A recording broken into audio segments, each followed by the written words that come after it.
السلام علیکم ورحمۃ اللہ وبرکاتہ۔ بسم اللہ الرحمن الرحیم، الحمد للہ رب العالمین والعاقبۃ للمتقین والصلاة والسلام علی رسولہ الکریم وعلی آلہ وصحبہ اجمعین، اما بعد۔ اللہ رب العالمین کے ہمارے اوپر جو بے شمار احسانات ہیں، ان میں سے ایک عظیم احسان جسے اللہ کی توفیق سے، اس کی مدد سے، اس کی رحمت سے عن قریب ہم پانے والے ہیں، جسے رمضان المبارک کہا جاتا ہے۔ رمضان المبارک وہ مقدس مہینہ ہے جس میں اللہ رب العالمین اپنی رحمت کے سارے دروازے کھول دیتے ہیں، جہنم کے سب دروازے بند کر دیے جاتے ہیں۔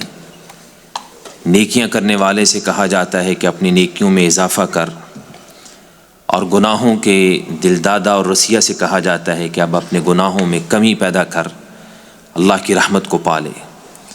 اللہ رب العالمین ہمیں توفیق عطا فرمائے کہ ہم رمضان المبارک سے صحیح معنوں میں فائدہ اٹھا سکیں، اور سب سے پہلی دعا یہ ہونی چاہیے کہ اللہم بلغنا رمضان، یا اللہ ہمیں رمضان دیکھنا نصیب فرما دے۔ ہمارے بہت سے بھائی، بہت سی بہنیں، ہمارے رشتہ دار اور غیر رشتہ دار جو گزشتہ رمضان میں ہمارے ساتھ تھے، اب اس دنیا میں نہیں ہیں، اور ہمیں بھی نہیں پتہ کہ ہم اس رمضان کو دیکھ بھی پائیں گے کہ نہیں، کیونکہ ابھی کچھ وقت باقی ہے۔ اور جس کو اللہ رب العالمین رمضان نصیب فرما دے وہ بڑا خوش نصیب ہے، اور حقیقی معنوں میں خوش نصیب وہ ہے جو رمضان سے صحیح معنوں میں فائدہ اٹھائے، اور رمضان اس کی زندگی میں تبدیلی پیدا کرنے والا مہینہ بن کے آئے۔ اسی حوالے سے رمضان کی تیاری کے حوالے سے ہی یہ پروگرام رکھا گیا ہے۔ گزشتہ ویکنڈ پہ یہاں انگلش میں پروگرام ہوا تھا، آج الحمدللہ اردو میں اس پروگرام کا اہتمام کیا گیا ہے استقبال رمضان کے حوالے سے، کہ رمضان کی تیاری کیسے کی جائے۔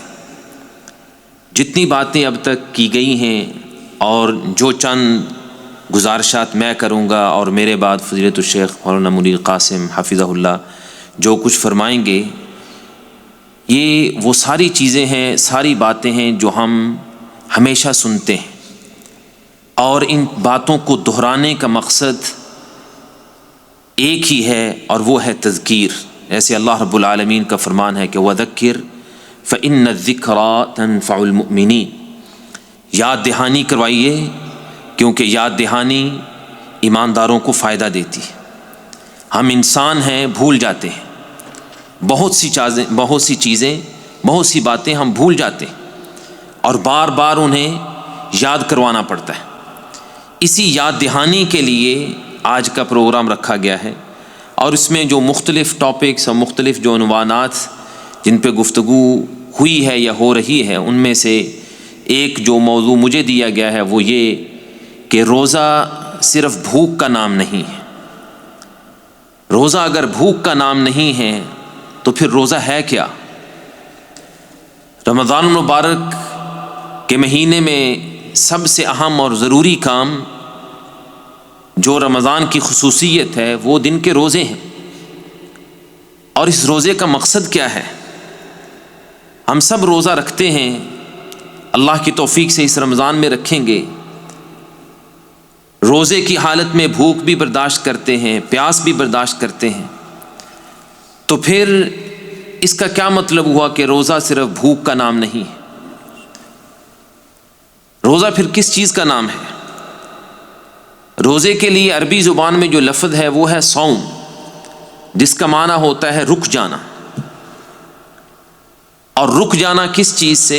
ایک تو اس کی فقہی تعریف ہے کہ فجر طلوع ہونے سے لے کے سورج غروب ہونے تک کھانے سے رک جانا، پینے سے رک جانا، اپنی جنسی خواہشات کو پورا کرنے سے رک جانا، یہ ایک تو فقہی تعریف ہے۔ ایک اس کی عملی تعریف ہے، روحانی تعریف ہے، اور وہ اصل مقصد ہے، وہ اصل روح ہے۔ کھانے کو ترک کرنا، پینے کو ترک کرنا، اپنی جنسی خواہشات کی تکمیل کو ترک کرنا، یہ فقہی تعریف ہے، لیکن یہ اینڈ گول نہیں ہے، یہ اصل ہدف نہیں ہے۔ ہدف ہے لعلکم تتقون، کہ ان ساری چیزوں کے ذریعے آپ اللہ کا قرب حاصل کر لیں، اللہ کا ڈر اور خوف آپ کے دل میں پیدا ہو جائے۔ اگر آپ سارا دن بھوک برداشت کریں، پیاس برداشت کریں، اپنی خواہشات کو کنٹرول رکھیں، اور پھر بھی روزے کا اصل مقصد حاصل نہ ہو، تو پھر یہ وہی روزہ ہے جس کے بارے میں اللہ کے رسول صلی اللہ علیہ وسلم نے فرمایا کہ رب صائم لیس له من صیامہ الا الجوع والعطش۔ بہت سے روزے دار ایسے ہیں کہ جن کو ان کے روزے سے سوائے بھوک اور پیاس کے کچھ نہیں ملتا، صبح سے شام تک وہ بھوکے پیاسے رہتے ہیں، لیکن ان کے حصے میں کوئی اجر ثواب نہیں آتا، یا ان کا روزہ ان کو اللہ کے قریب نہیں کرتا، یا ان کے روزے کی وجہ سے ان کے دل میں اللہ کی محبت پیدا نہیں ہوتی، یا ان کے روزے کی وجہ سے ان کی اللہ کے نبی صلی اللہ علیہ وسلم کی سنتوں سے پیار نہیں بڑھتا، تو پھر ایسا روزہ وہ ظاہری اعتبار سے تو روزہ ہے، لیکن وہ روح اس روزے کی نہیں جو اصل مقصود اور مطلوب ہے۔ بالکل اسی طرح جس طرح نماز کے بارے میں کہا گیا کہ ان الصلاۃ تنہی عن الفحشاء والمنکر، کہ نماز انسان کو برائی اور بے حیائی کے کاموں سے روکتی ہے۔ ایک آدمی 5 وقت کی نماز کا پابند ہو اور پھر ہر طرح کے گناہ میں وہ ملوث بھی ہو، نہ وہ اپنی نظر کی حفاظت کرے، نہ اپنی زبان کی حفاظت کرے، نہ اپنے پیٹ کی حفاظت کرے، نہ اس کو حلال حرام کی تمیز ہو، اور کہے کہ میں 5 وقت کی نماز کا پابند ہوں، اسے فکر کرنی چاہیے کہ اس کی نماز آخر کیسی نماز ہے۔ اللہ نے تو کہا کہ نماز انسان کو برائی کے کاموں سے روکتی ہے، اور نمازی ہو اور سارے برائی کے کام کرتا بھی جائے تو پھر اسے فکر ہونی چاہیے کہ شاید اس کی نماز وہ نماز نہیں جو مطلوب ہے، جو اللہ چاہتا ہے۔ اسی طرح روزے کا معاملہ ہے کہ روزے کے بارے میں اللہ نے کہا کہ لعلکم تتقون، تاکہ تمہیں تقوی حاصل ہو۔ اگر نہیں تقوی ملتا روزہ رکھنے سے، تو پھر ہمیں اس بات کی فکر ہونی چاہیے کہ کیا ہمارے روزے اللہ کے ہاں قبول بھی ہوتے ہیں یا نہیں ہوتے۔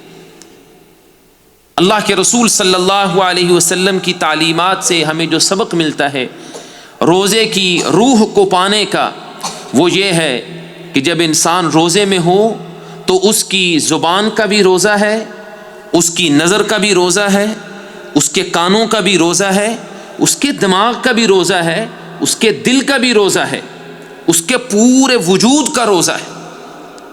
جب انسان کا پورا وجود، پورا جسم روزے سے ہوگا تو پھر صحیح معنوں میں اس روزے کا فائدہ ہوگا، اور پھر صحیح معنوں میں انسان روزے کی روح کو پا سکتا ہے، اور ایسا روزہ یقیناً انسان کو اللہ کے قریب کرتا ہے۔ اللہ ہمیں توفیق عطا فرمائے کہ ہم صحیح معنی میں روزے کا حق ادا کر سکیں۔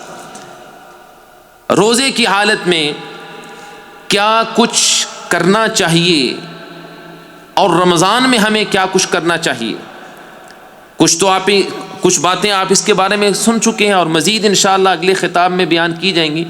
میں چند گزارشات کروں گا کہ روزے کی حالت میں کن چیزوں سے بچنا ہے۔ جیسے کھانے سے بچنا ہے، روزہ رکھ کے آپ کھانا نہیں کھا سکتے، وہ حلال رزق جو اللہ نے آپ کو دیا ہے، آپ کے گھر میں موجود ہے، تیار موجود ہے، آپ اس کو نہیں کھا سکتے۔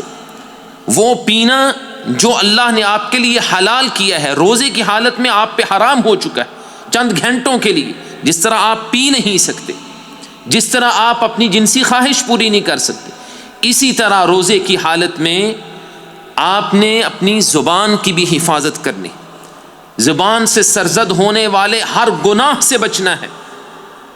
یہ ہے روزے کا اصل مقصد، زبان سے سرزد ہونے والے ہر گناہ سے بچنا۔ اور زبان سے ہم بہت سے گناہ کرتے ہیں، بہت سے گناہ کرتے ہیں، اور کچھ گناہ تو ایسے ہیں کہ ہم ان گناہوں کی لذت میں اتنے ڈوبے ہوئے ہیں کہ ہم ان سے اپنے آپ کو بچا نہیں پاتے، اس لیے کہ سارا سال ہم نے وہ گناہ کیے، روزانہ کی بنیاد پہ کیے، اور ان گناہوں کی لذت اتنی رچ بس گئی ہے رگ و جان میں کہ اس کو اب چھوڑنا مشکل لگتا ہے، اور ہم سمجھتے ہیں کہ صرف بھوک اور پیاس برداشت کر کے ہم جو ہے رمضان کا اور روزے کا حق ادا کر دیں گے. نہیں، رمضان اور رمضان کے روزے یہ انسان کی روحانی تربیت کا ایک سامان ہے، اور اگر انسان اپنی تربیت نہ کر سکے، اپنی زبان کو درست نہ کر سکے روزہ رکھ کے، تو پھر بڑا بد نصیب انسان ہے. اور شاید ایسے ہی لوگوں کے بارے میں اللہ کے پیغمبر صلی اللہ علیہ وسلم نے فرمایا تھا کہ جب آپ نے ممبر پہ چڑھتے ہوئے دعا کی تھی اور کہا تھا آمین، جبریل علیہ السلام نے دعا کی اور آپ نے آمین کہا. آپ سے پوچھا گیا کہ کس بات پہ آپ نے آمین کہا، تو آپ نے فرمایا 3 دعائیں تھیں، بد دعائیں تھیں اصل میں. ان میں سے ایک تھی کہ بڑا بد نصیب ہے وہ انسان اور برا ہو اس انسان کا کہ جس کی زندگی میں رمضان آئے اور چلا جائے اور وہ اللہ سے اپنے گناہ نہ بخشوا سکے. اب آپ ذرا تصور کیجئے کہ انسان روزے کی حالت میں ہو، زبان سے جھوٹ بھی بکتا جائے، روزے کی حالت میں ہو غیبت بھی کرتا جائے، روزے کی حالت میں ہو چغلیاں بھی کرے، روزے کی حالت میں ہو گالیاں بھی بکتا جائے، روزے کی حالت میں ہو فضول اور واہیات باتیں بھی کرتا جائے، تو کیا اس کا روزہ اس کو اللہ کا قرب عطا کرے گا؟ کیا ایسے روزے سے اس کے گناہ معاف ہوں گے یا اس کے گناہوں میں اضافہ ہو رہا ہے روزے کی حالت میں لیکن زبان اسی طرح چل رہی ہے جس طرح رمضان سے پہلے چلتی تھی، ہے روزے کی حالت میں اسی طرح غیبت کر رہا ہے جس طرح رمضان سے پہلے کیا کرتا تھا، ہے روزے کی حالت میں گالیاں اس کی زبان پہ ایسے چلتی ہیں جیسے رمضان سے پہلے چلتی تھی. اس کو کوئی احساس ہی نہیں ہے کہ میں روزے کی حالت میں ہوں، رمضان کے مہینے میں ہوں، مجھے اپنی زبان کو کنٹرول کرنا ہے، اپنی زبان کو قابو کر کے رکھنا. سیدنا معاذ بن جبل رضی اللہ تعالیٰ عنہ کی لمبی جو حدیث ہے جس میں اللہ کے رسول صلی اللہ علیہ وسلم نے انہیں بہت سی نصیحتیں فرمائیں، اس حدیث کے آخر میں ہے کہ معاذ رضی اللہ تعالیٰ عنہ کہتے ہیں اللہ کے رسول، کیا جہنم میں لوگوں کو زبان کی جو کانٹے ہیں، زبان کا جو بویا ہوا ہے، کیا اس سے بھی، اس کی وجہ سے بھی لوگوں کو جہنم میں پھینکا جائے گا؟ آپ نے فرمایا معاذ تیری ماں تجھے گم پائے، اکثریت لوگوں کی جہنم میں اس زبان کی وجہ سے جائے گی، اس زبان کی وجہ سے جائے گی، لوگوں کو جہنم میں الٹے منہ پھینکا جائے گا زبان کی وجہ سے. ایک صحابی نے آ کے پوچھا اللہ کے رسول، میں اپنے آپ کو اللہ کے عذاب سے کیسے بچا سکتا ہوں؟ من نجات یا رسول اللہ، اللہ کے رسول نجات کا کیا طریقہ ہے؟ کیسے اللہ کے عذاب سے میں اپنے آپ کو بچا سکتا ہوں اور قیامت کے دن سرخرو ہو سکتا ہوں؟ آپ صلی اللہ علیہ وسلم نے انہیں جو نصیحتیں فرمائیں ان میں ایک یہ تھی کہ کف علیک لسانک، اور دوسری روایت میں ہے امسک علیک لسانک، اس زبان کو پکڑ کے رکھ، اس کو آوارہ نہ چھوڑ کہ جو منہ میں آئے بس بول دے، نہ کسی کی عزت کا خیال، نہ کسی کا کوئی احترام، نہ ہی اپنی آخرت کی فکر، اور نہ ہی یہ فکر کہ میں زبان سے جو الفاظ ادا کر رہا ہوں ان کا نتیجہ کیا ہو، کیا اس کا مجھے دنیا میں آخرت میں کوئی فائدہ بھی ہے یا نہیں. بس صرف اپنی خواہشات کی تکمیل، کہ بس اپنے جی میں جو بغض ہے، جو دل میں کینہ ہے، بس اس کو نکالنا ہے زبان سے. کیا اللہ نے زبان اس لیے دی؟ اللہ نے تو زبان کا قرآن میں ذکر کیا ہے ایک نعمت کے طور پہ، الم نجعل لہ عینین ولسانا وشفتین. اللہ کہتے ہیں کہ انسان کو ہم نے 2 آنکھیں اور زبان اور ہونٹ نہیں دیے، اللہ نے باقاعدہ اس نعمت کا ذکر کیا. کیوں اللہ نے زبان اس لیے دی ہے کہ اس زبان سے دوسروں کا دل دکھائے؟ کیا اللہ نے زبان اس لیے دی ہے کہ اس سے دوسروں کی غیبتیں کی جائیں؟ کیا اللہ نے زبان اس لیے دی ہے کہ اپنے دل کا بغض اور حسد اور جو کینہ ہے اس کو ظاہر کیا جائے؟ زبان تو اللہ نے دی تھی اس لیے کہ اذکر اللہ ذکرا کثیرا، اس زبان کو اللہ کے ذکر سے تر رکھو. ایک صحابی نے آ کے پوچھا اللہ کے رسول، ان شرائع الاسلام قد کثرت علی، اسلام کے دین کے جو احکام اور مسائل ہیں میرے لیے بہت زیادہ ہو چکے، سیدھا سادہ آدمی ہوں، بہت سی چیزیں یاد نہیں رہتی، کیا کرنا ہے کیا نہیں کرنا، بس مجھے کوئی مختصر سی جامع سی کوئی نصیحت فرما دیجئے تاکہ میں اس پہ سختی سے عمل کروں اور میری نجات ہو جائے. آپ صلی اللہ علیہ وسلم نے ایک ہی بات فرمایا لا یزال لسانک رطبا بذکر اللہ، بس ایک عادت بنا لے کہ تیری زبان پہ اللہ کا ذکر جاری رہے. تیری زبان، اگر تیری زبان پہ اللہ کا ذکر جاری رہے گا، یہ زبان تر رہے گی اللہ کے ذکر سے، سبحان اللہ، الحمدللہ، اللہ اکبر، لا الہ الا اللہ، لا حول ولا قوة الا باللہ، سبحان اللہ وبحمدہ، سبحان اللہ العظیم، لا حول ولا قوة الا، یہ اذکار تیری زبان پہ جاری رہیں گے تو کب تجھے فرصت ملے گی کہ اس زبان کو تو آوارہ چھوڑے اور جو چاہے اس سے نکلتا جائے؟ روزے کی حالت میں ہمیں اس بات پہ توجہ دینے کی ضرورت ہے کہ اپنی زبان کا بھی روزہ رکھنا ہے، زبان کا روزہ صبح سے لے کے شام تک، اور جو شخص صبح سے لے کے شام تک اپنی زبان کو روک کے رکھے گا اور پھر رات کو اللہ کے سامنے کھڑا ہوگا رات کی نماز میں، تو اس کی زبان سے جب اللہ کا ذکر ادا ہوگا تو اس کا ڈائریکٹ اثر اس کے دل پہ پڑے گا، اس کے دل پہ اس کا اثر پڑے گا۔ اللہ نے اپنے نبی صلی اللہ علیہ وسلم کو جب رات کے قیام کا حکم دیا سورہ مزمل میں، تو اس میں اللہ تعالیٰ نے رات کے قیام کے، رات کی نماز کے جو فوائد ہیں ان میں سے ایک کا کہا، ذکر کیا، ان ناشئۃ اللیل ہی اشد وطئا واقوم قیلا۔ اللہ نے کہا رات کو اٹھ جانا جو ہے ایک تو انسان کی خواہشات کو کچلنے والا ہے، اور دوسرا رات کی نماز اور رات کا قیام انسان کی زبان کو ٹھیک رکھتا ہے۔ ہم دن کو روزہ بھی رکھیں، رات کو تراویح بھی پڑھیں اور زبان کی حفاظت نہ ہو، تو پھر ہمیں فکر ہونی چاہیے کہ ہمارے روزے کیسے روزے ہیں، کیا معیار ہے ایسے روزے کا، کیا معیار ہے ایسی رات کی نماز کا، کیا فائدہ ہے ایسی تھکن کا، اور کیا فائدہ ہے ایسی بھوک اور پیاس کا۔ تو روزے کی حالت میں زبان کی حفاظت ضروری ہے، اسی طرح روزے کی حالت میں آنکھوں کی اور نظر کی حفاظت بھی ضروری ہے، آنکھوں کی اور نظر کی حفاظت۔ ہمارا جو انداز اور وتیرہ ہے وہ یہ کہ رمضان المبارک میں عموماً اور بالخصوص رمضان کے آخری عشرے میں جب عید کے قریب کے دن ہوتے ہیں، مرد حضرات کیا اور خواتین کیا، ہم بازاروں کا رخ کرتے ہیں شاپنگ کرنے کے لیے، عید کی تیاری ہو رہی، اور بعض ایریاز تو ایسے ہیں کہ ان میں رمضان کی راتوں کو برباد کیا جاتا ہے، لہو و لعب میں تماشا اور کھیل بنا کے رکھ دیا کہ جی رمضان ہے، اور اوپر سے نام اس کو دیا جاتا ہے کہ دیکھیں جی یہاں تو ایسا ایک ایسی وائب ہے جو کہیں اور نہیں ملتی، یا فلاں ایریا اس ایریا میں، ہمارے ہاں اسمال ایتھ میں جو کچھ ہوتا کہ جی دیکھیں کیا جناب فوڈ کے سٹال لگے ہوئے ہیں اور لڑکے لڑکیاں پھر رہے ہیں، گھروں سے آئے ہیں والدین سے کہہ کے ہم تراویح پڑھنے جا رہے ہیں، اور وہاں فحاشی اور بے حیائی کے کام کیے جا رہے ہیں، نعوذ باللہ من۔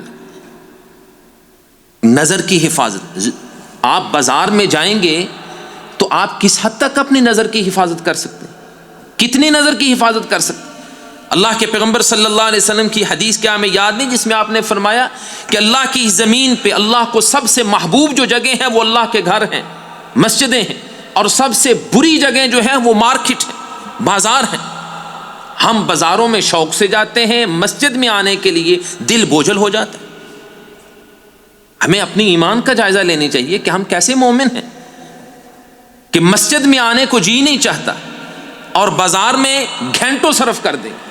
ابھی جیسے فضیلت الشیخ مولانا عبد الحادی العمری حفظہ اللہ بتا رہے تھے نماز سے پہلے کہ جی نماز تراویح میں اگر قاری صاحب آہستہ پڑھتے ہیں اور لمبی قرات ہو جاتی ہے تو ہماری ٹانگیں تھکنے لگتی ہیں، یہ درد ہو رہی ہے، اور یہی وہ شخص ہے جو دن کو 1 گھنٹہ پورا گھوم کے شاپنگ کرے گا اور کہیں بیٹھنے کا موقع اس کو نہیں ملے گا، وہاں خوش ہے، وہاں چلتا پھرتا ہے، شاپنگ کرتا ہے، اس لیے کہ بازار کے ساتھ دل لگا ہوا ہے، مسجد کے ساتھ اللہ کے گھر کے ساتھ دل ہی نہیں لگا۔ بازار میں آپ جتنا جائیں گے اتنی ہی آپ کی نظر کی حفاظت کم ہو، اور اب تو ہم ایسے دور میں جی رہے ہیں کہ شاید بازار میں جا کے نظر کے گناہ کم ہوتے ہوں، گھر میں بیٹھ کے نظر کے گناہ زیادہ ہوتے ہیں۔ ہر انسان کے ہاتھ میں یہ موبائل ہے، جہاں اس کے فائدے ہیں یہ اللہ کی طرف سے بہت بڑا فتنہ بھی ہے، بہت بڑا فتنہ ہے کہ بس لگے ہوئے سوشل میڈیا، اور خاص طور پہ ہمارے نوجوان کیا، ادھیڑ عمر کیا اور بزرگ کیا، ہر کسی کے ہاتھ میں بس لگے ہوئے ویڈیو کلپ دیکھے جا رہے ہیں، فیس بک ہے، انسٹاگرام ہے، اور سنیپ چیٹ ہے، اور یہ ہے اور وہ ہے، اور ٹک ٹاک، اور پھر اس سے بری بات یہ ہے کہ جو کچھ دیکھتے ہیں پھر آگے دوسروں کو بھی کہتے ہیں آپ بھی دیکھیں، دوسروں کو بھیجتے ہے بات کیا؟ کچھ بھی نہیں، فضول باتیں. کسی نے کلپ ریکارڈ کیا ہے، کوئی تماشا، کوئی دوسروں کو ہنسانے کے لیے کر رہا ہے. اور کتنے ایسے کلپ ہیں جس میں بے پردہ خواتین ہوتی ہیں. کون سا مسلمان نہیں جانتا کہ بے پردہ خاتون کو دیکھنا اسلام میں منع ہے؟ اللہ نے قرآن میں کیا آیات نازل کی ہیں؟ قل للمؤمنین یغضوا من ابصارہم ویحفظوا فروجہم. ایمانداروں کو چاہیے کہ اپنی نظریں نیچی رکھیں. نظریں نیچی رکھنے کا مطلب صرف یہ نہیں کہ باہر جائیں تو نظریں نیچی رکھیں، اس کا مطلب یہ بھی ہے کہ اپنی نظر کی یہاں بھی حفاظت کریں. اب آپ ایمانداری سے بتائیے کہ میں اگر فیس بک اپنا کھول لوں اور اس پہ دیکھتا ہوں، کتنی میں اپنی نظر کی حفاظت کر سکتا ہوں؟ اور اگر رمضان میں اپنے ہاتھوں کو اور اپنی آنکھوں کو کنٹرول نہیں کر سکتا ان 29 اور 30 دنوں میں، تو پھر بعد میں کب ہوگا؟ بعد میں کب کریں گے؟ یہ ایک تربیت کا مہینہ ہے. اللہ کے لیے اس مہینے سے فائدہ اٹھائیے. اللہ ہم سب کو توفیق عطا فرمائے. ہم سبھی اس جرم میں شریک ہیں اور ہم سارے کے سارے اس گناہ کے مرتکب ہوتے ہیں اور ہمیں احساس نہیں ہوتا. اللہ کے رسول صلی اللہ علیہ وسلم کی احادیث ہمیں بتاتی ہیں کہ جب انسان ایک گناہ کرے، پھر دوبارہ کرے، پھر سبارہ کرے، پھر بار بار کرے، تو اس کے دل پہ ایک سیاہ نقطہ لگتا ہے، پھر دوسرا نقطہ لگتا ہے، پھر تیسرا نقطہ لگتا ہے. وہ نشان لگتے لگتے دل سیاہ ہو جاتا ہے اور گناہ کا احساس نہیں ہوتا. اور پھر انسان بسا اوقات گناہ کرتے کرتے اس سٹیج پہ پہنچ جاتا ہے کہ اس گناہ کو جسٹیفائی کرتا ہے، اس کی دلیلیں دیتا ہے. نہیں جی مولوی صاحب، جی آپ کو پتہ ہی نہیں ہے، نیوز آخر دیکھنی چاہیے، پتہ ہونا چاہیے. نیوز پڑھنے والی خاتون بے پردہ ہی کیوں نہ ہو، کوئی بات نہیں، کوئی بات نہیں. خیر، نیوز جب آپ دیکھیں گے اس میں میوزک آئے گا، آپ میوزک سنیں گے، روزے کی حالت، کوئی بات نہیں جی، آخر کیا کریں، اس کے بغیر گزارا ہی نہیں. اللہ کے تقوی کے بغیر آپ کا گزارا ہے، اللہ کے ڈر اور خوف کے بغیر گزارا ہے، روزے کی روحانیت اور روح کو چھوڑ کے آپ کا گزارا ہے، لیکن نیوز کو فالو کیے بغیر گزارا نہیں. کیسی جسٹیفیکیشن؟ ہم سب جانتے ہیں یہ غلط ہے، لیکن اس کے باوجود ان چیزوں سے اپنے آپ کو روک نہیں پاتے.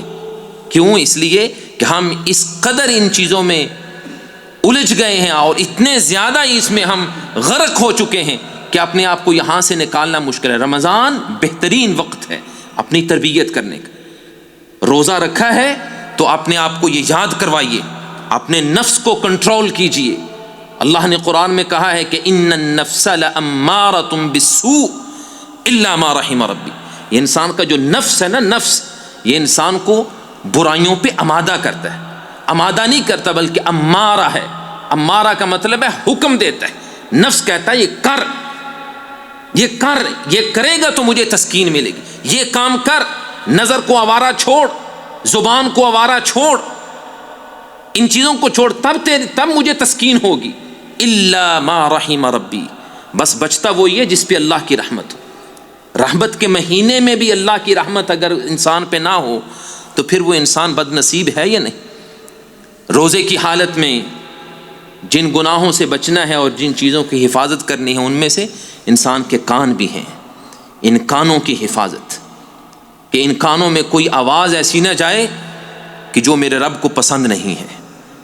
ان کانوں میں کوئی ایسی بات نہ جائے جو اللہ کو پسند نہیں ہے، بلکہ ان کانوں میں وہی آوازیں ٹکرائیں جن سے میرا مالک خوش ہو. آپ کسی مجلس میں ہیں، آپ کے سامنے کوئی کسی کی غیبت کرتا ہے، اٹھ کے چلے جائیے. اپنے اندر یہ جرت پیدا کیجئے، ہمت پیدا کیجئے کہ نہیں بھائی آپ کریں جو بات کرنی، میں جا رہا ہوں، میں روزے کی حالت میں ہوں، میں کیسے یہ بری بات سن، میں کیسے کسی کی عزت پہ آپ کیچڑ اچھال رہی، میں کیوں سنوں؟ آپ ایک مرتبہ ذرا کر کے تو دیکھیں. آئندہ وہ انسان آپ کے سامنے کسی کی بات کرنے سے پہلے 100 مرتبہ سوچے کہ بھی اس کے سامنے بات ہے. آپ کے سامنے کوئی دوسرا اس لیے غیبت کرتا ہے اور تب ہی کرتا ہے جب آپ شوق سے سنتے ہیں. اس کو پتہ ہے کہ جی میں اس کے سامنے بات کروں گا، یہ ایک دو آگے سے باتیں یہ بھی کرے گا، وہ اسی لیے بات چھیڑتا ہے آپ کے سامنے کہ فلاں نے ایسے کیا، فلاں نے ایسے کیا. دوسرے وہ آپ سے سننا چاہتا ہے. جب آپ کوئی جواب ہی نہیں دیں گے بلکہ الٹا منفی اس کو جواب دیں کہ نہیں جی آپ کریں جو کچھ کرنا ہے، آپ جانیں اور آپ کا کام جانیں، میرا اس کے ساتھ کوئی. اگر آپ میں ہمت نہیں ہے اس بھائی کی عزت کا دفاع کرنے کی جس کی غیبت کی جا رہی ہے، یا اس بہن کا دفاع کرنے کی جس کی غیبت کی جا رہی ہے، تو کم از کم آپ اس میں شامل تو نہ ہوں۔ یہ کہہ کے وہاں سے اس مجلس سے نکل جائیں کہ میں روزے کی حالت میں، اپنے آپ کو یاد کروائیں کہ آپ روزے کی حالت میں، اور روزے کا مقصد ہے یہ کہ میں نے غیبت سننے، جہاں جیسے غیبت کرنے سے اپنے آپ کو بچانا ہے، غیبت سننے سے بھی اپنے آپ کو بچانا ہے۔ میوزک ہے، گانے ہیں، گالی ہے، بری باتیں ہیں، ان تمام چیزوں سے بچیں، حتیٰ کہ وہ چیزیں جن کو آپ مباح کہہ سکتے ہیں کہ جو جائز ہیں یا جائز ان کو کہا جا سکتا ہے، ان کو بھی کم سنیں روزے کی حالت میں تو بہتر ہے۔ آپ کے کانوں میں آواز جائے تو اللہ کے قرآن کی جائے۔ اپنا یہ وتیرہ بنائیں، اپنی یہ عادت بنائیں کہ قرآن مجید کی تلاوت کریں بھی اور قرآن مجید کی تلاوت سنیں بھی۔ اور قرآن مجید میں اللہ نے وہ لذت اور وہ سکون رکھا ہے جو اللہ کی قسم کسی دنیا کی کسی کلام میں نہیں۔ یہ اللہ کا کلام ہے، اللہ کا کلام ہے۔ اللہ کا کلام انسان محبت سے سنے، پیار سے سنے، شوق سے سنے، اور پھر اس کلام کا دلوں پہ اثر نہ ہو، یہ کیسے ممکن؟ یہاں اس ملک میں رہتے ہوئے ہم جانتے نہیں کیسے کتنے ہی ایسے واقعات ہیں کہ ایک مرد یا ایک عورت وہ اسلام میں داخل ہوئے صرف قرآن کی تلاوت سن کے، قرآن کی تلاوت سن کے، کہ جن کو نہ اس کے معنی کا پتہ، نہ ان کو کچھ سمجھ آئی، صرف قرآن کی تلاوت میں اللہ نے وہ تاثیر رکھی۔ اللہ کے رسول صلی اللہ علیہ وسلم جس طرح قرآن مجید کی تلاوت کرنا پسند کیا کرتے تھے، آپ قرآن کی تلاوت سننا بھی پسند کیا کرتے، اور یہ بھی عبادت ہے۔ بلکہ قرآن مجید کی آیات پہ غور کیا جائے تو اللہ نے ایسے لوگوں کی تعریف کی ہے کہ جو قرآن کی تلاوت سنتے ہیں اور ان کے دل نرم ہو جاتے ہیں۔ قرآن کی تلاوت سننے سے ان کی آنکھوں سے آنسو جاری ہو جاتے۔ ان الذین اوتوا العلم من قبلہ اذا یتلی علیہم یخرون للاذقان سجدا ویقولون سبحان ربنا ان کان وعد ربنا لمفعولا وَيَخِرُّونَ لِلْأَذْقَانِ يَبْكُونَ وَيَزِيدُهُمْ خُشُوعًا۔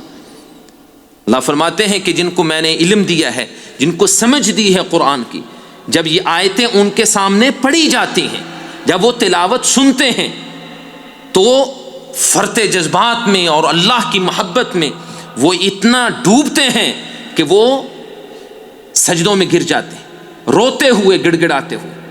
کتنی آیتیں ہیں قرآن میں۔ سورہ مریم میں اللہ تعالیٰ فرماتے ہیں اذا تتلی علیہم آیات الرحمن خروا سجدا وبکیا، کہ جب قرآن مجید کی اللہ کی آیتیں ان کے سامنے تلاوت کی جاتی ہیں تو وہ روتے ہوئے سجدوں میں گر جاتے ہیں۔ انما المؤمنون الذین اذا ذکر اللہ وجلت قلوبہم واذا تلیت علیہم آیاتہ زادتہم ایمانا۔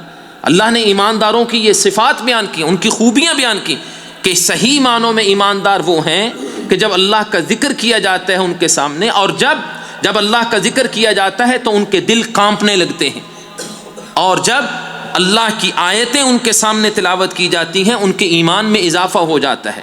میرے بھائی، میں اپنا محاسبہ کروں، آپ اپنا محاسبہ کریں، دیکھیں کہ قرآن کی تلاوت سننے سے ہمارے ایمان میں کتنا اضافہ ہوتا ہے۔ اگر قرآن کی تلاوت سننے سے ایمان میں اضافہ ہوتا ہے تو اللہ کا شکر ادا کریں اور اللہ سے بھیک مانگے کہ اللہ میرے اس ایمان میں اور اضافہ کر۔ اور اگر قرآن کی تلاوت سننے سے ایمان میں اضافہ نہیں ہوتا بلکہ آپ کو قرآن کی تلاوت بوجھ لگتی ہے، قرآن کی تلاوت سے آپ کو کوئی لذت ہی نہیں آتی، تو پھر یقین کر لیجئے آپ کا ایمان مردہ ایمان ہے جو آپ دل میں لیے پھرتے ہیں۔ یہ ایک مردہ ایمان ہے۔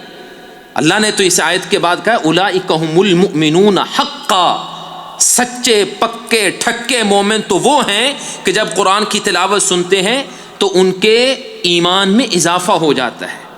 میں قرآن کی تلاوت سنوں اور کہوں جی بور ہو رہا ہوں، چھوڑیں قرآن کی تلاوت، آپ ذرا کوئی کامیڈی سنیں، کوئی مزاحیہ پروگرام سنیں، کوئی لطیفے، کوئی چٹکلے سنیں جس سے ذرا روح کو تسکین ہو، ذرا خوشی ہو۔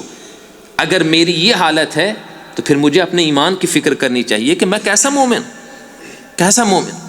اللہ کے پیغمبر صلی اللہ علیہ وسلم جہاں رات کو اللہ کے سامنے کھڑے ہو کے قرآن کی تلاوت کر کے اپنے روح کی تسکین کا سامان کیا کرتے تھے، وہاں بسا اوقات آپ صلی اللہ علیہ وسلم اپنی رات کی عبادت چھوڑ کے مدینے کی گلیوں میں چکر لگا کے صحابہ کرام کے گھروں کے دروازوں پہ کھڑے ہو کے ان کی تلاوت سنا کرتے تھے۔ ابو موسیٰ اشعری رضی اللہ تعالی عنہ، اللہ کے رسول صلی اللہ علیہ وسلم کے وہ پیارے اور جلیل القدر صحابی ہیں جن کو اللہ تعالیٰ نے نہایت خوبصورت آواز سے نوازا تھا، اللہ کی کرم نوازی تھی ان پہ، قرآن بہت پیارا پڑھتے تھے۔ آپ صلی اللہ علیہ وسلم ایک رات اپنے گھر سے باہر تشریف لے گئے اور ابو موسیٰ اشعری رضی اللہ تعالیٰ عنہ کے گھر کے دروازے پہ کھڑے ہو گئے، اور گھر میں ابو موسیٰ اشعری وہ قرآن کی تلاوت کر رہے تھے۔ آپ صلی اللہ علیہ وسلم وہاں کھڑے قرآن مجید کی تلاوت سنتے رہے، محظوظ ہوتے رہے، وہاں قرآن کی تلاوت سے محظوظ ہوتے رہے، آپ کو سکون آتا رہا۔ اور ایک روایت میں ہے کہ آپ کے ساتھ اماں عائشہ صدیقہ رضی اللہ تعالیٰ عنہ بھی تھی، دونوں کھڑے وہاں سنتے رہے حتیٰ کہ فجر کا وقت ہوا۔ آپ صلی اللہ علیہ وسلم نماز کے لیے مسجد میں تشریف لائے، نماز پڑھائی، ابو موسیٰ اشعری بھی آپ وہاں آ گئے، انہوں نے بھی نماز آپ کے پیچھے پڑھی۔ نماز کے بعد آپ نے پوچھا ابو موسیٰ پتہ ہے رات کو کیا ہوا؟ کہا نہیں اللہ کے رسول کیا ہوا؟ آپ نے فرمایا کہ رات میں نے تیری تلاوت سنی ہے، لقد اوتیت مزمارا من مزامیر داؤد، اللہ نے تو تجھے اس طرح کی خوبصورت آواز دی ہے جس طرح کہ اللہ نے اپنے نبی داؤد کو دی تھی علیہ الصلاۃ والسلام، کہ جب اللہ کی تسبیح اور اللہ کا ذکر کیا کرتے تھے تو اللہ کی دوسری مخلوقات بھی ان کے ساتھ مل کے اللہ کی تسبیح کیا کرتی تھی۔ یسبحن معہ والطیر، کہ پہاڑ بھی ان کے ساتھ اللہ کی تسبیح کرتے، پرندے اللہ کی تسبیح کرتے ان کے ساتھ مل کے۔ آپ نے فرمایا ابو موسیٰ اللہ نے تو تجھے ایسی خوبصورت آواز دی۔ ابو موسیٰ رضی اللہ تعالی عنہ کہنے لگے اللہ کے رسول اگر مجھے پتا ہوتا کہ آپ میری تلاوت سن رہے ہیں تو میں اور زیادہ خوبصورت انداز سے پڑھتا۔ سبحان اللہ۔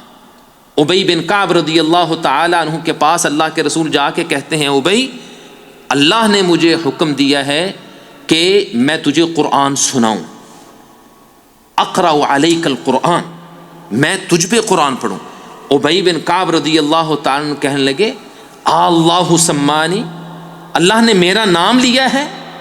اللہ نے میرا نام لے کے کہا؟ آپ نے فرمایا ہاں اللہ نے تیرا نام لے کے کہا ہے کہ میں تجھے سورہ بینہ سناؤں۔ حضرت سیدنا عبداللہ بن مسعود رضی اللہ تعالیٰ عنہ سے اللہ کے رسول نے کہا ابن مسعود مجھے قرآن کی کچھ تلاوت سناؤ۔ ابن مسعود کہنے لگے اللہ کے رسول میں آپ کو سناؤں؟ ہم تو چاہتے ہیں کہ آپ کی زبان مبارک سے قرآن کی تلاوت سنیں۔ آپ نے فرمایا احب ان اسمعہ من غیری، میرا جی چاہتا ہے کہ میں قرآن کسی دوسرے سے بھی سنوں۔ عبداللہ بن مسعود رضی اللہ تعالیٰ نے قرآن کی تلاوت شروع کی، سورۃ النساء کی تلاوت شروع کی۔ آپ صلی اللہ علیہ وسلم نہایت محبت اور پیار سے شوق سے تلاوت سنتے رہے۔ جب ابن مسعود رضی اللہ تعالیٰ اس آیت پہ پہنچے کہ فَكَيْفَ إِذَا جِئْنَا مِن كُلِّ أُمَّةٍ بِشَهِيدٍ وَجِئْنَا بِكَ عَلَى هَؤُلَاءِ شَهِيدًا، کیا ہی وہ وقت ہوگا جب قیامت کے دن اللہ ہر امت اور ہر گروہ پہ ایک گواہ لا کھڑا کر دے گا اور ان سے پوچھے گا کہ تیری امت نے کیا تیرے ساتھ سلوک کیا اور کیا ہوا، اور اللہ آپ سے بھی پوچھے گا وَجِئْنَا بِكَ عَلَى هَؤُلَاءِ شَهِيدًا، اے محمد کریم صلی اللہ علیہ وسلم اللہ آپ کو بھی اپنی امت کا گواہ بنا کے وہاں کھڑا کرے گا۔ آپ صلی اللہ علیہ وسلم نے جب یہ آیت سنی تو آپ نے اشارہ کیا عبداللہ بن مسعود سے کہ حسبک، رک جاؤ بس کافی ہے اتنی تلاوت۔ عبداللہ بن مسعود رضی اللہ تعالیٰ عنہ کہتے ہیں میں سر جھکائے تلاوت کر رہا تھا ادب احترام سے، اور جب آپ نے مجھے کہا کہ تلاوت روک دو میں نے تلاوت روکی، اپنا سر اٹھایا تو دیکھا کہ اللہ کے رسول صلی اللہ علیہ وسلم کی آنکھوں سے آنسو جاری تھے۔ قرآن کی تلاوت کا یہ اثر ہوتا ہے، قرآن کی تلاوت کا اثر۔ میرے بھائی میری بہن، ہم نے کتنی بار قرآن سنا اور ہماری آنکھوں سے آنسو جاری ہوئے؟ اگر نہیں تو پھر رمضان آنے والا ہے، رمضان میں یہ وتیرہ بنائیے، جہاں آپ رات کو نماز تراویح میں قرآن کی تلاوت سنیں گے وہاں دن میں بھی معمول بنائیں، کچھ وقت مخصوص کریں، نماز فجر کے بعد، افطار سے پہلے، دن میں کام کے دوران تھوڑی سی بریک مل جائے اس میں، ڈرائیونگ کرتے ہوئے، جب بھی فرصت ملے چھوڑ دیں باقی سارے کام، خبریں سننا چھوڑ دیں، یہ کلپ دیکھا وہ کلپ دیکھا یہ پروگرام دیکھا چھوڑ دیں ان کو، کوئی کچھ نہیں ہوتا، کچھ نہیں ہوتا، چند دن کے لیے ان کو چھوڑ دیں، ایام معدودات، قرآن کے ساتھ اپنا تعلق جوڑ لیں اور قرآن مجید کی تلاوت سننے کی عادت بنا لیں. تب جب آپ اس بات کے عادی ہو جائیں گے کہ آپ نے قرآن کی تلاوت سننی ہے، یقین جانیے آپ کو کوئی اور چیز سننا اچھا ہی نہیں لگے گا، آپ کا جی نہیں چاہے گا. اگر کبھی آپ کے سامنے کوئی چیز آ بھی گئی ایسی تو آپ کہیں گے کہ فضول ہے، کیا فائدہ، کیوں نہ ہو کہ میں قرآن مجید کی تلاوت سن لوں، اللہ کے پیغمبر صلی اللہ علیہ وسلم کی کوئی حدیث ہی سن لوں، میرے کانوں میں پیارے پیغمبر کی کوئی سنت ہی پڑ جائے، اس کی آواز ہی پڑ جائے، تاکہ میرے لیے اللہ کا قرب حاصل کرنے کا ایک ذریعہ بن جائے. زبان کی حفاظت، نظر کی حفاظت اور کانوں کی حفاظت، اگر ان چیزوں کی ہم حفاظت کریں گے تو صحیح معنوں میں ہم روزے کا حق ادا کر سکیں گے. پھر روزہ صرف بھوک اور پیاس کا نام نہیں رہے گا، پھر وہ روزہ ہوگا جس روزے کے بارے میں اللہ کے رسول صلی اللہ علیہ وسلم نے فرمایا کہ اللہ تعالیٰ کہتے ہیں کہ میرا بندہ میرے لیے روزہ رکھتا ہے اور میں ہی اس کا بدلہ دیتا ہوں، اور میں ہی اس کا بدلہ دے سکتا. اللہ کے رسول صلی اللہ علیہ وسلم کی بہت سی احادیث ہیں جس میں روزے کے فضائل اور روزے کے بہت بڑے اجر و ثواب کا ذکر کیا گیا. ان میں ایک حدیث ذکر کر کے اپنی گفتگو مکمل کرتا ہوں. آپ صلی اللہ علیہ وسلم نے فرمایا کہ الصیام والقرآن یشفعان للعبد یوم القیامہ، روزہ اور قرآن دونوں قیامت کے دن انسان کے لیے اللہ کے سامنے سفارشی بن کے آئیں گے. میرے بھائی، اگر میرا روزہ وہ روزہ نہ ہوا جو اللہ کو مطلوب ہے تو کیا میرا روزہ میرے حق میں سفارش کرے گا؟ ہمیں فکر کرنی چاہیے کہ کہیں ایسا نہ ہو کہ یہ رمضان کے روزے ہمارے خلاف وہاں کھڑے ہوں اور کہیں کہ اے اللہ اس نے بھوک اور پیاس تو برداشت کی تھی لیکن میرا حق ادا نہیں کیا تھا. اگر روزے نے وہاں چیلنج کر دیا اور ہمارے خلاف دعویٰ کر دیا تو پھر نجات کی کوئی راہ نہیں بچے گی. اللہ کے رسول صلی اللہ علیہ وسلم نے فرمایا کہ روزہ اور قرآن ان دونوں کا بڑا گہرا تعلق ہے. یہ دونوں انسان کے لیے قیامت کے دن سفارش کریں گے. اور روزہ کہے گا کہ یا اللہ میں نے اس کو کھانے اور پینے سے اور اپنی خواہشات پوری کرنے سے، اور خواہش سے مراد صرف جنسی خواہش نہیں، یہ زبان کی بھی خواہش، جیسے میں نے کہا جس کو جھوٹ کی عادت پڑی ہو اس کی یہ خواہش ہوتی، جس کو غیبت کی عادت پڑی ہو اس کی یہ خواہش ہوتی ہے، جس کو بد نظری کی عادت پڑی ہو اس کی یہ خواہش ہوتی ہے، جس کو بری باتیں سننے کی عادت پڑی ہو اس کی یہ خواہش ہوتی ہے. روزہ کہے گا قیامت کے دن کہ یا اللہ میں نے ان تمام خواہشات سے اس بندے کو روک کے رکھا تھا، لہذا میری اس کے حق میں سفارش قبول کر. اور قرآن سفارش کرے گا کہ یا اللہ میں نے رات کو اس کو سونے نہیں دیا، اپنا نرم اور آرام دہ بستر چھوڑ کے یہ میری تلاوت کے لیے کھڑا ہو جایا کرتا تھا، یا اللہ میری اس کے حق میں سفارش کر، میری اس کے حق میں سفارش قبول کر. اللہ رب العالمین سے دعا ہے کہ اللہ تعالی ہمیں صحیح معنوں میں رمضان سے فائدہ اٹھانے کی اور رمضان کے روزوں سے فائدہ اٹھانے کی توفیق عطا فرمائے. اللہ ہمیں اپنی زبان کی، اپنے کانوں کی، اپنی آنکھوں کی، اپنے پورے وجود کی حفاظت کی توفیق عطا فرمائے، اور اللہ ہمیں توفیق دے کہ روزے کا اس طرح حق ادا کریں جس طرح مطلوب ہے، اور وہ روزہ ہمارا روزہ وہ روزہ بنے کہ جس سے اللہ رب العالمین راضی ہو، تاکہ یہ روزہ قیامت کے دن ہمارے حق میں سفارشی بنے. اللہ ہمیں عمل کرنے کی توفیق عطا فرمائے. وما علیہ الا البلاغ.